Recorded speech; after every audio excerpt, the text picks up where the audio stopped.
नमस्कार बंधुरा राखी kitchen with homemade food चैनेले आपनादेर आरो एकबार स्वागत। आशा करी सकलेई भालो आछेन। आजके आमी शेयर करब मूलो शाक भाजार रेसिपि। बाजारे तो एखन प्रचुर परिमाणे मूलो शाक पाওয়া যাচ্ছে আর কচি কচি मूलो शाक খেতেও কিন্তু অসম্ভব সুন্দর লাগে। তাই যারা খেতে পছন্দ করেন তারা তো বানাচ্ছেনই, আর যারা পছন্দ করেন না, কষা বা তেঁতো ভেবে এড়িয়ে যান, তারা কিন্তু এইভাবে বানালে খেতে কিন্তু অসম্ভব সুন্দর লাগবে।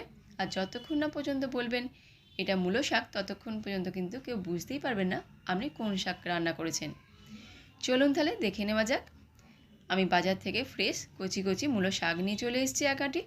এবার এটাকে ভালো করে ছোট ছোট করে কুচি করে ধুয়ে নিয়ে চলে এসেছি। এইভাবে ভালো করে ধুয়ে নিয়ে জল ঝরিয়ে নিয়েছি। এবার এর মধ্যে আমি অ্যাড করে দিচ্ছি সামান্য পরিমাণে লবণ।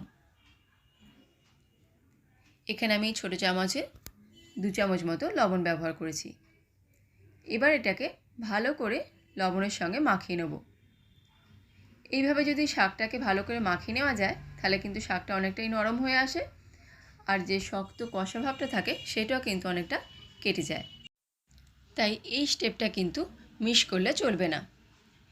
এই জায়গাটা কিন্তু অনেকটাই কষাটা চলে যায় আর কিন্তু খেতে মিষ্টিও হয়ে আসে।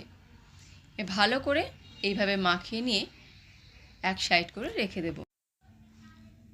এবার আমি গ্যাসের কাছে চলে এসেছি। গ্যাস অন করে একটা কড়া চাপিয়ে দিয়েছি। তাতে দিয়ে দেবো সামান্য পরিমাণে সর্ষের তেল। এখানে সর্ষের তেল ব্যবহার করার চেষ্টা করবেন, তাহলে কিন্তু টেস্টটা ভালো আসবে। যে কোনো শাকই যদি সর্ষে তেলে ভাজা যায় তাহলে কিন্তু তার টেস্টটা অনেকটাই বেড়ে যায়। এবার তেলটাকে ভালো করে গরম করে নিয়ে এর মধ্যে দিয়ে দেবো 1/2 চামচ মতো কালো জিরে, আর দিয়ে দিলাম ঝাল অনুযায়ী 3টি চেরা কাঁচা লঙ্কা। এখানে অবশ্যই কিন্তু আপনারা লঙ্কার ঝালটা বুঝে দেবেন। এবার হালকা একটু সামান্য ফোড়নে ফ্লেভার এলে তখন আমি এর মধ্যে দিয়ে দিচ্ছি একটা বড় সাইজের পেঁয়াজ কুচি। পেঁয়াজটাকে আমি ছোট ছোট করে কেটে নিয়েছি। এবার পেঁয়াজটাকে আমি লাল করে ভেজে নেব। এইভাবে যদি পেঁয়াজ দেওয়া যায় তাহলে কিন্তু পেঁয়াজের যে একটা মিষ্টি ভাব আছে সেটা কিন্তু মূলো শাকের কষা ভাবটাকে পুরোটাই কাটিয়ে দেয়। তারপর এর মধ্যে দিয়ে দিচ্ছি যে শাকটাকে আমি নুন মাখিয়ে রেখেছিলাম, সেই শাকটা দেখতেই পাচ্ছেন আরও কতটা জল বেরিয়ে এসছে। এবার এইভাবে শাকটাকে নিয়ে ভালো করে জলটাকে বার করে এইভাবে চেপে হাতের সাহায্যে জলটাকে বার করে আমি এর মধ্যে দিয়ে দেবো। জলটা সমেত দেবেন না, তাহলে কিন্তু কষা ভাবটা আবার চলে আসবে। তাই জলটাকে ভালো করে চেপে বার করে দিয়ে তবেই ব্যবহার করতে হবে। এবার বন্ধুরা শাকটাকে ভেজে নেবার পালা। এইভাবে মিনিট 2 ভালো করে নাড়াচাড়া করে আমি শাকটাকে ভেজে নিচ্ছি। এবার এর মধ্যে দিয়ে দিতে হবে পরিমাণ মতো লবণ। যেহেতু আগে লবণ আমি ইউজ করেছি তাই কিন্তু এই জায়গায় লবণটা একটু বুঝে শুনে দেবেন। এখানে লবণটা আমি ছোটো চামচের 1/2 চামচ মতোই ব্যবহার করেছি, কারণ লবণের যে জলটা সেটা আমি ফেলে দিয়েছিলাম। এবার ঢাকা দিয়ে হতে দেবো 1 মিনিটের জন্য লো ফ্লেমেতে। 1 মিনিট পর চলে এসেছি। আমাদের শাকটা ভালোভাবে কুক হয়ে গেছে।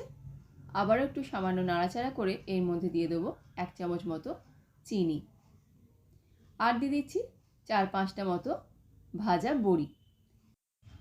এখানে আমি সাদা যে বিউলি ডালের ছোটো বড়ি পাওয়া যায় আমি সেই বড়ি ব্যবহার করেছি। আপনারা আপনাদের পছন্দ মতো বড়ি ব্যবহার করতে পারেন। এইভাবে বড়িগুলোকে ছোট ছোট করে ভালো করে হাতের সাহায্যে গুঁড়ো করে দিয়ে দিলাম, দিয়ে হালকা এর সঙ্গে নাড়াচাড়া করে নেব। এবার এর মধ্যে অ্যাড করে দিচ্ছি সামান্য পোস্ত। পোস্তটা দিয়েও হালকা করে একটু নাড়াচাড়া করে নিতে হবে। সত্যি বলছি বন্ধুরা, এই প্রত্যেকটা স্টেপ যদি আপনারা পালন করেন তাহলে কিন্তু ঘরে যদি কেউ মূলো শাক খেতে পছন্দ না করে সেও কিন্তু অনায়াসে এটা আনন্দ করে খেয়ে নেবে। আপনারা না বললে বুঝতেই পারবে না এটা মূলো শাক। এতটাই অসম্ভব খেতে লাগে আর মিষ্টি খেতে লাগে।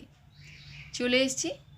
গরম গরম ভাতে যদি এরকম একটু মূলো শাক থাকে তাহলে কিন্তু অর্ধেক ভাত এই দিয়েই খাওয়া হয়ে যায়। আজকের ভিডিও যদি আপনাদের ভালো লেগে থাকে অবশ্যই কিন্তু একবার হলে বাড়িতে বানান আর খেয়ে আমাকে জানান আপনাদের কেমন লেগেছে। আশা করি আজকের ভিডিও আপনাদের ভালো লেগেছে। যদি ভালো লেগে থাকে প্রিয়জনদের সঙ্গে শেয়ার করবেন, বেশি বেশি করে একটা লাইক করবেন আর কমেন্ট করে জানাবেন আপনাদের কেমন লেগেছে। আমার চ্যানেলে নতুন বন্ধু হয়ে থাকলে অবশ্যই চ্যানেলটাকে সাবস্ক্রাইব করার অনুরোধ রইল এবং পাশে থাকা বেল আইকনটাকে ক্লিক করে দেবেন। আজ তবে আসি, চলে আসবো আবারও কোনো নতুন ভিডিও নিয়ে। ধন্যবাদ।